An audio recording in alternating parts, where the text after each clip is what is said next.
Welcome to Sports Live presented by Cool. আপনাদের সঙ্গে আছি আমি সঞ্জনা আইভি।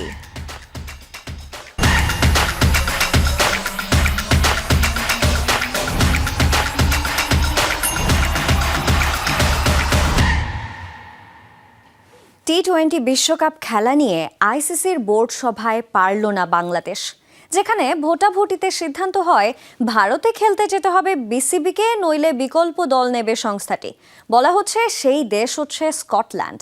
আইসিসি জানিয়েছে পূর্ব নির্ধারিত সূচি অনুযায়ী ভারতেই হবে ম্যাচ, তবে চূড়ান্ত সিদ্ধান্ত জানাতে 24 ঘন্টার আলটিমেটাম দিয়েছে আইসিসি, এমনটাই জানিয়েছে ক্রিকইনফো। নিরাপত্তা ইস্যুতে ভারতে টি-20 বিশ্বকাপ খেলতে না যাওয়ার সিদ্ধান্ত নেয় বাংলাদেশ। এই নিয়ে দফায় দফায় বৈঠক হয় আইসিসি ও বিসিবির মাঝে, কিন্তু কোনো সুরাহা আসেনি সেসব সভা শেষে। এরই মাঝে বাংলাদেশকে সমর্থন জানিয়ে আইসিসিকে আনুষ্ঠানিক চিঠি দেয় পিসিবি। এমন অবস্থায় বোর্ড সভা মানে অ্যাপেক্স বডির মিটিংয়ে বসে আইসিসি। ভার্চুয়াল সেই সভা শুরু হয় বুধবার বিকেল 5টার দিকে। চূড়ান্ত সিদ্ধান্ত নিতে নেওয়া হয় ভোটাভুটি। জানা গেছে সেখানে 14-2 ভোটে ফলাফল বিরুদ্ধে যায় বিসিবির। সিদ্ধান্ত আসে টি-20 বিশ্বকাপ পূর্ব নির্ধারিত সূচি অনুযায়ী অনুষ্ঠিত হবে এবং বাংলাদেশের ম্যাচগুলো ভারতেই খেলা হবে। আইসিসির দাবি, টুর্নামেন্টের এত কাছাকাছি সময়ে সূচি পরিবর্তন করা সম্ভব নয়। এছাড়া কোনো বিশ্বাসযোগ্য নিরাপত্তা হুমকি ছাড়াই এই পরিস্থিতি সূচি পরিবর্তন করা হলে তা একটি নেতিবাচক উদাহরণ তৈরি হতে পারে। স্বতন্ত্র নিরাপত্তা মূল্যায়ন উল্লেখ করে তাদের দাবি, বাংলাদেশ দলের নিরাপত্তা বা সুরক্ষার জন্য কোনো বিশ্বাসযোগ্য বা যাচাইযোগ্য হুমকি নেই। ক্রিকইনফো দাবি করছে বিসিবিকে চূড়ান্ত সিদ্ধান্ত নিতে 24 ঘন্টার সময় বেঁধে দিয়েছে আইসিসি। যদি বাংলাদেশ তাদের সিদ্ধান্ত পরিবর্তন না করে তবে কপাল খুলতে পারে স্কটল্যান্ডের। নেদারল্যান্ডস, ইটালি ও জার্সির কাছে হেরে বাছাই পর্ব থেকে ছিটকে পড়া এই দলটাকে ভাবা হচ্ছে টাইগারদের বদলি হিসেবে। সভায় যুক্ত ছিলেন বিসিবি সভাপতি আমিনুল ইসলাম ও বিসিসিআই সচিব দেবজিৎ সাইকিয়া সহ পূর্ণ দেশগুলোর প্রতিনিধিরা। পরিস্থিতি সামাল দিতে আইসিসির দুর্নীতি দমন ইউনিটের প্রধান অ্যান্ড্রু এভগ্রেভ গত সপ্তাহেই ঢাকা সফর করেছিলেন। এখন প্রশ্ন, বাংলাদেশ সরকার কি তাদের অবস্থান বদলাবে ভারতে গিয়ে খেলার, নাকি আইনগত কোনো পথে হাঁটবে বিসিবি? উত্তর জানতে অপেক্ষা 24 ঘন্টার। নাসিফ শুভ, যমুনা স্পোর্টস। বাংলাদেশ বিশ্বকাপ খেলবে নাকি খেলবে না, কি হবে বাংলাদেশের ভবিষ্যৎ, বা কি হতেই পারে? মিরপুরে এই মুহূর্তে আছেন আমাদের সহকর্মী আফনান পিয়াল। এই বিষয়ে তার সাথে আলোচনা করতে সরাসরি যুক্ত হচ্ছি। পিয়াল, আইসিসি তো এক মেইলের মাধ্যমে তাদের সিদ্ধান্ত জানিয়ে দিয়েছে, সূচি অনুযায়ী অনুষ্ঠিত হবে বিশ্বকাপ এবং বাংলাদেশকে যদি বিশ্বকাপ খেলতেই হয় ভারতের মাটিতে গিয়েই খেলতে হবে। 24 ঘন্টার আলটিমেটাম রয়েছে, বাংলাদেশ এখন কি করবে? সঞ্জনা, বাংলাদেশ হয়তো তাদের সিদ্ধান্তে অনড় থাকবে যদি না শেষ মুহূর্ত পর্যন্ত কোনো বদল আসে। এখন কি বদল আসতে পারে? বিসিবি যদি সরকারকে কনভিন্স করতে পারে সেক্ষেত্রে বাংলাদেশের এই সিদ্ধান্তে বদল আসতে পারে। না হলে বাংলাদেশ যে সিদ্ধান্তে এই মাসের শুরু থেকেই 3 তারিখে মোস্তাফিজুরের যে ইস্যুটা হয়েছিল, কলকাতা নাইট রাইডার্সকে বাদ দিতে বলেছিল বিসিসিআই, তারপর থেকেই তো ইস্যুটা চলমান। সেই থেকেই বিসিবি কিন্তু ভারতে বিশ্বকাপ খেলতে না যাওয়ার সিদ্ধান্তে অনড়। শেষ মুহূর্তে যদি সরকার তাদের সিদ্ধান্তটা বদলায় সেক্ষেত্রেই একমাত্র বাংলাদেশ ক্রিকেট বোর্ডের পক্ষে সম্ভব হবে সিদ্ধান্ত বদলানোর। সঞ্জনা, পিয়াল, যে ভোটাভুটি হয়েছে এই ভোটাভুটির মাধ্যমে আসলে সিদ্ধান্ত হয়েছে স্কটল্যান্ড বাংলাদেশের বদলে বিশ্বকাপ খেলতে পারে। এই ভোটাভুটিতে যদি আসলে বাংলাদেশের সমর্থন করত বাকি বোর্ড সভাপতিগুলো, তাহলে কি আইসিসি পরিবর্তন করতে পারতো বাংলাদেশের জন্য ভেন্যু শ্রীলঙ্কা অথবা অন্য কোথাও?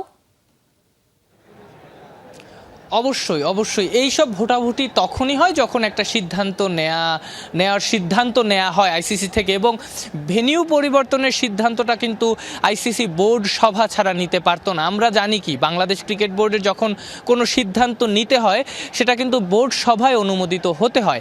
আইসিসির ক্ষেত্রেও নিয়মটা তাই, এবং আপনি দেখবেন যে মেজরিটি বাংলাদেশের বিপক্ষে ভোট দিয়েছে। এখন এইসব ক্ষেত্রে যেটা হয়, নানা কারণে একজন বোর্ড আরেকজন বোর্ডকে সমর্থন জানায়, নানা কারণে বাংলাদেশের সমর্থনে কিন্তু খুব বেশি বোর্ড নাই। এইটা কিন্তু মানতে হবে। আপনি দেখবেন যে বাংলাদেশ দল রিসেন্ট টাইমে যদি কোনো সিরিজ খেলতে চায়, নতুন করে আয়োজন করতে চায়, যেটা এফটিপিতে, দলগুলো কিন্তু অনেক বেশি কানেক্টেড, একই দলগুলো বারবার আসে কিংবা একই দলের কথা বারবার শোনা যায়। সো বাংলাদেশের হাতেও কিন্তু খুব বেশি বোর্ড নাই যারা বাংলাদেশের পক্ষে দাঁড়াবে। সো যেটা হওয়ার সেটাই হয়েছে, খুব বেশি দলের ভোট পায়নি। কোথাও আমরা শুনেছি যে বিসিবি একটা ভোট পেয়েছে, কোথাও শুনেছি 2টা, কোথাও শুনেছি 4টা। সো এই জায়গাটায় বাংলাদেশ যদি মেজরিটি ভোট পেত তাহলে সিদ্ধান্তটা বদলাতো। সঞ্জনা, একদমই তাই। পিয়াল, আমাদের সঙ্গে যুক্ত হওয়ার জন্য অনেক ধন্যবাদ আপনাকে। নাহিদ রানা আর রিশাদ হোসেনে মুগ্ধ পাকিস্তানের কিংবদন্তি পেসার ওয়াকার ইউনুস। সহকর্মী হাসান আল মারুফকে দেয়া বিশেষ সাক্ষাৎকারে সমসাময়িক বিষয়ে কথা বলেছেন জনপ্রিয় এই ধারাভাষ্যকার। বাংলাদেশের বিশ্বকাপ ইস্যু সমাধান হোক এমনটাই প্রত্যাশা তার। ক্রিকেটের এসব রাজনীতি থেকে নিজেকে দূরে রাখতে চান ওয়াকার। বলছেন মোস্তাফিজের মাঝে ক্ষুধা আছে সর্বোচ্চটা উজাড় করে দেয়ার। আন্তর্জাতিক ক্রিকেটাঙ্গনের জনপ্রিয় এক মুখ পাকিস্তানের কিংবদন্তি পেসার ওয়াকার ইউনুস আমাদের সঙ্গে আছেন। ওয়াকার ভাই, welcome to Jamuna television. You have coached Sylhet before, now we are competing for the very first time in BPL, so different experience, how does it feel? Look, I've done both. I've done the coaching also. I've coached Pakistan also. I've coached different part of the world also. So I enjoyed that bit also, and also enjoying commentary and the cricket standard here in Dhaka and in Sylhet. What we've seen is just amazing. I mean, with some close games, tight games, and really good results for different teams. So congratulations to them the way they have conducted this tournament. It's been wonderful. Chris Hooks has done it for Sylhet Titans, and that 6 definitely you enjoyed. Yeah, I mean, both games today were wonderful. Both game went to the wire and went into the last over. And this is, T20 cricket is all about excitement, drama, and of course emotions. And we've seen all today. Some were disappointed, some were very excited and happy, and that's what T20 cricket brings to you: excitement, and crowd always loves it. I mean, crowd always here at Sher-e-Bangla has been excellent, and good to see house full again. You met Nahid Rana last night and he was brilliant. So what was the conversation with him? Oh, it's got nothing to do with me. Don't give me any credit for that. I think he's a wonderful talent, and we've seen it when he came to Pakistan in a test match cricket. He bowled really, really well. He bowled quickly, and just encouraging words for him, and trying to see him, playing international cricket for a long period and do some damage at the top. What's your assessment on Mustafizur Rahman, the Fiz? I think he's very good. I think he's very strong. He's very fit, playing the T20 cricket that shows that how hungry and eager he is, and he gives everything. He gives out his best whenever he goes out there in the middle. It's fantastic to see. And what about Rishad Hossain? He's playing in Big Bash. I know him. I saw him in the World Cup in USA, and he looks very promising. And I'm sure playing in different parts of the world. He was part of the PSL also, I think last year or year before, and he's growing in confidence, and he's, of course, his bowling is wonderful, and with that he's got a little bit of batting talent also, so he's a good all-rounder. Okay, as we are talking about Bangladesh cricket, Bangladesh is not willing to travel to India for T20 World Cup. So what's your view on that specific decision made by BCB? Due to security concerns? I just want to stay away from all these politics of the game, and I think it's their job to fix the issues, and I can only pray and hope that issues will be solved, and we can play a really good World Cup. Hasan Al Maruf, Jamuna sports, Dhaka. Rishad হোসেনের সাথে গভীর বন্ধুত্ব English cricketer Sam বিলিংসের। বন্ধু রিশাদের big ব্যাশের সাফল্যে উচ্ছ্বসিত Sam. এই লেগিকে ইংল্যান্ডের T20 ব্লাস্টে নিতে চান বিলিংস। বাংলাদেশি ব্যাটারদের স্ট্রাইক রেট বাড়াতে সঠিক গেম প্ল্যান করা আর কন্ডিশন বোঝার পরামর্শ দিয়েছেন এই ইংলিশ। যমুনা টেলিভিশনে দেয়া একান্ত সাক্ষাৎকারে আজ থাকছে প্রথম পর্ব। স্যাম বিলিংস ইংলিশ এই উইকেটরক্ষক ব্যাটার দ্বিতীয়বারের মতো বিপিএল খেলতে এসেছেন। প্রথম ম্যাচেই সিলেটকে দ্বিতীয় কোয়ালিফায়ারে তোলার জন্য ব্যাট হাতে অবদান রেখেছেন 34 বছর বয়সী এই ক্রিকেটার। লোয়েস্ট স্কোরিং সেই ম্যাচে হয়েছে তীব্র লড়াই। বিপিএল এর সিলেট পর্বে হাই স্কোরিং ম্যাচ বেশি হলেও মিরপুরের উইকেটে হয়েছে একাধিক লো স্কোরিং ম্যাচ, যা বিশ্বকাপ প্রস্তুতির অন্তরায় বলছেন স্যাম বিলিংস। সত্যি বলতে যে ধরনের উইকেট আমি পেয়েছি সেটি মোটেও বিশ্বকাপের আদর্শ প্রস্তুতির জন্য সঠিক নয়। ভারতের উইকেটগুলো চমৎকার, সেগুলো খুব ফ্ল্যাট এবং ব্যাটিং সহায়ক।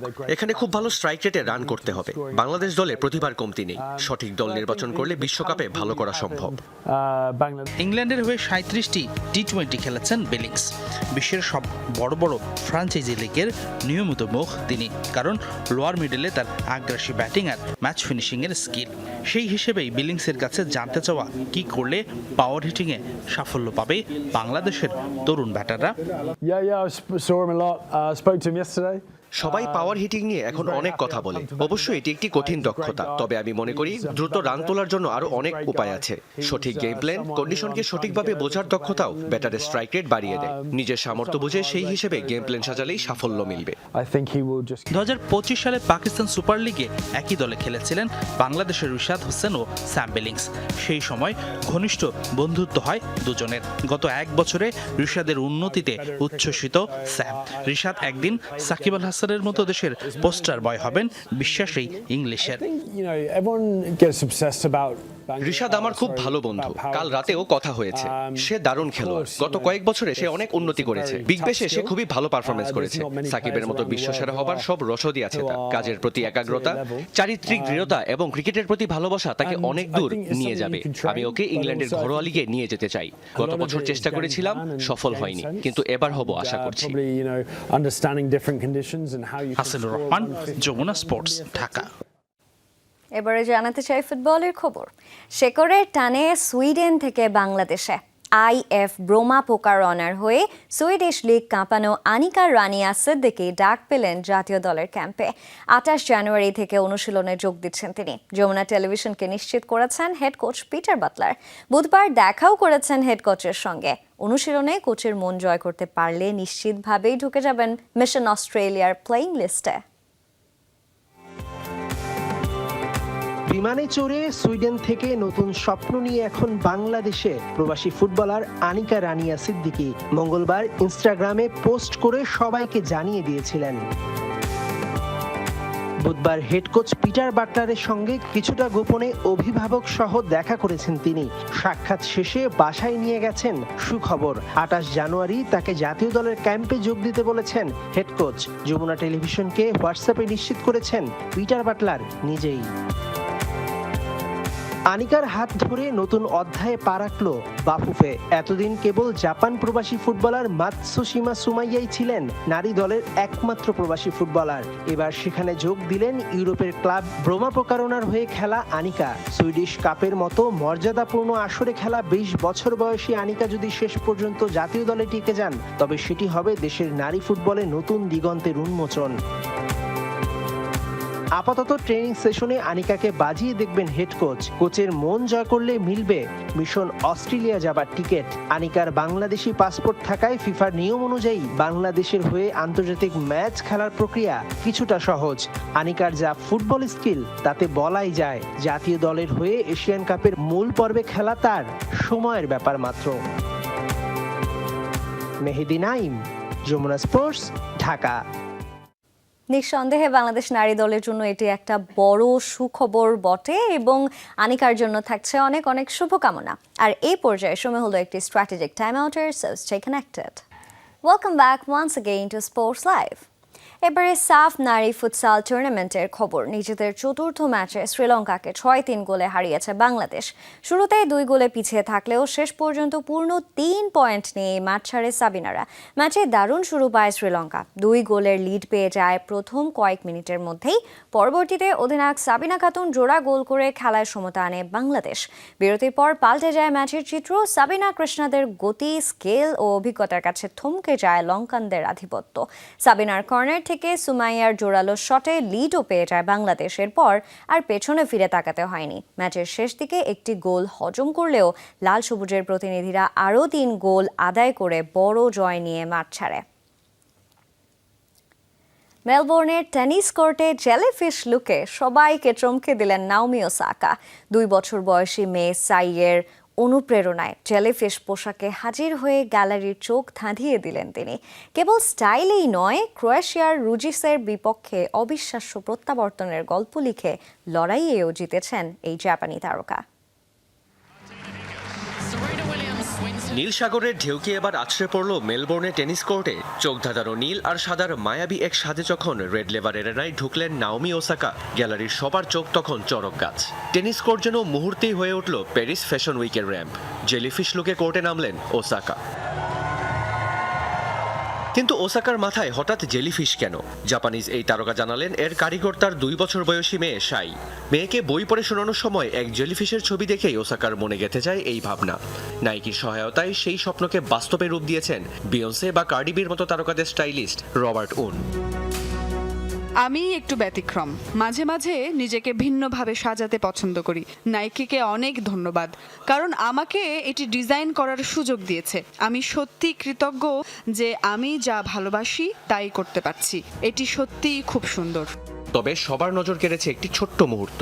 ওসাকার টুপি আর ছাতায় ছিল 2টি সাদা প্রজাপতি, যা সবাইকে স্মরণ করিয়ে দেয় 2021 সালের সেই স্মৃতি, যখন খেলার মাঝেই একটি প্রজাপতি ওসাকার নাকে এসে বসে। সেই নস্টালজিয়াকেই নতুন করে কোর্টে ফিরিয়ে আনলেন তিনি। কেবল পোশাকেই নয়, র্যাকেট হাতেও জাদু ছড়িয়েছেন ওসাকা। তবে লড়াইটা মোটেও সহজ ছিল না ক্রোয়েশিয়ান আন্তোনিয়া রুচিজের বিপক্ষে। শেষ সেটে পিছিয়ে পড়লেও লিখেছেন দারুণ এক প্রত্যাবর্তনের গল্প।